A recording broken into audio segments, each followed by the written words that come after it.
മുറിച്ചു കടക്കാൻ ശ്രമിക്കുന്നതിനിടയിൽ മന്ത്രി കെ രാജുവിന്റെ കാറിടിച്ച് 2 യുവതികൾക്ക് പരിക്ക്. രാമൻകുളങ്ങര കളരിക്കാട് വീട്ടിൽ സിന്ധു, ചാത്തന്നൂർ മീനാട് SS നിവാസിൽ ശില്പാദാസ് എന്നിവർക്കാണ് പരിക്കേറ്റത്. മന്ത്രിയുടെ കാറിലും പോലീസ് ജീപ്പിലുമായി ഇരുവരെയും ജില്ലാ ആശുപത്രിയിൽ എത്തിച്ചു. ബുധനാഴ്ച കാവനാട് പൂവൻപുഴ ക്ഷേത്രത്തിന് സമീപം ഉച്ചയോടെയായിരുന്നു അപകടം. മുളങ്കാടകം UIT വിദ്യാർത്ഥിനിയായ ശില്പാദാസ് ക്ലാസ് കഴിഞ്ഞ് പൂവൻപുഴയിലെ കുടുംബ വീട്ടിൽ പോയ ശേഷം വീട്ടിലേക്ക് മടങ്ങാൻ ബസ് കയറുന്നതിനായി റോഡ് മുറിച്ചു കടക്കുകയായിരുന്നു. ശില്പയെ ബസ് കയറ്റിവിടാൻ കൂടെ വന്നതായിരുന്നു സിന്ധു.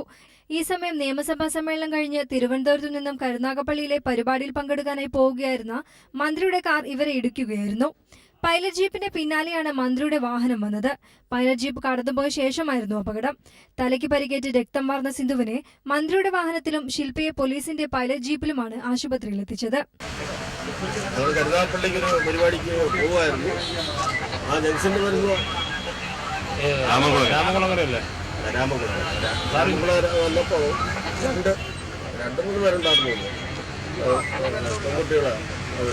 റോഡ് ക്രോസ് ചെയ്ത് ഇപ്പുറത്തേക്ക് പോകാനായിട്ട്